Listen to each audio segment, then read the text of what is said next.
So we're walking through the Gospel of Luke, and we've reached the end of Jesus' long road trip to Jerusalem. He's arrived. So he rides a donkey down the Mount of Olives towards the city, and all these crowds are forming, and people are singing, "Praise the King who comes in the name of the Lord." They're laying down their cloaks in front of him. Why all this royal treatment? Okay, so Israel's ancient prophets promised that one day God himself would arrive and rescue his people and rule the world.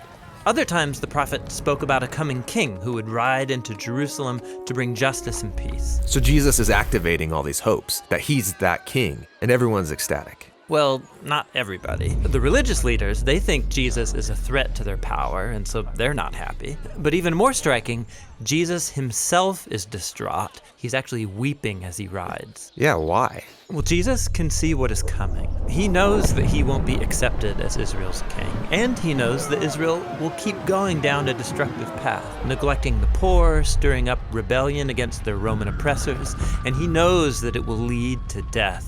It breaks his heart. And it riles him up. The first thing he does in Jerusalem is march into the temple courts, and he drives out the money changers, disrupting the entire sacrificial system. Yeah, he's staging a prophetic protest, and he stands in the center of the courtyard, shouting out words from Israel's ancient prophets. This is supposed to be a place of worship, but you've made it a den of rebels. A den of rebels? Yeah, he's quoting from the prophet Jeremiah, who stood in this same spot, the center of Israel's religious and political power. And he offered the same critique of Israel's leaders, that they're rebellious and corrupt. And they get the message and start to plan to have him killed. Which is no surprise to Jesus. In fact, he planned that all of this would happen during Passover. This is the Holy Week when Jewish people celebrate their ancient story of how God liberated them from slavery and invited them into a covenant relationship. And so Jesus uses the symbols of Passover to reveal the meaning of his coming death. The broken bread was his broken body,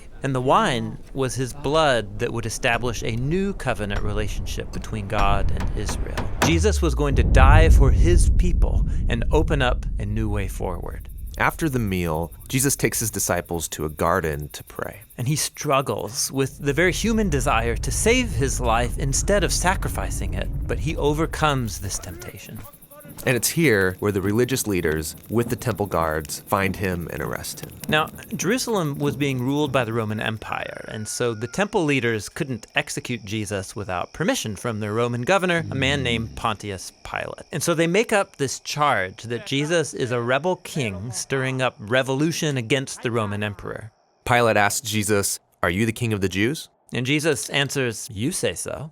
So Pilate can see that Jesus is an innocent man and he doesn't deserve death. But the leaders keep insisting that he is dangerous, so they negotiate a compromise. Pilate will release an actual rebel against Rome, a man named Barabbas, instead of Jesus. And so the innocent is handed over in the place of the guilty. Jesus is taken away with two other accused criminals and nailed to a Roman execution device. And people are mocking him. Hey, if you're the Messianic king, save yourself and us. But Jesus loved his enemies to the very end, offering hope to one of the criminals dying beside him. And he even prayed for his executors. "Father, forgive them. They don't know what they're doing." And then the sky darkened as an innocent man died the death of a rebel. And then Jesus cried out with ancient words from Israel's Psalms, "Father, into your hands I commit my spirit." And then Jesus died, innocent and alone.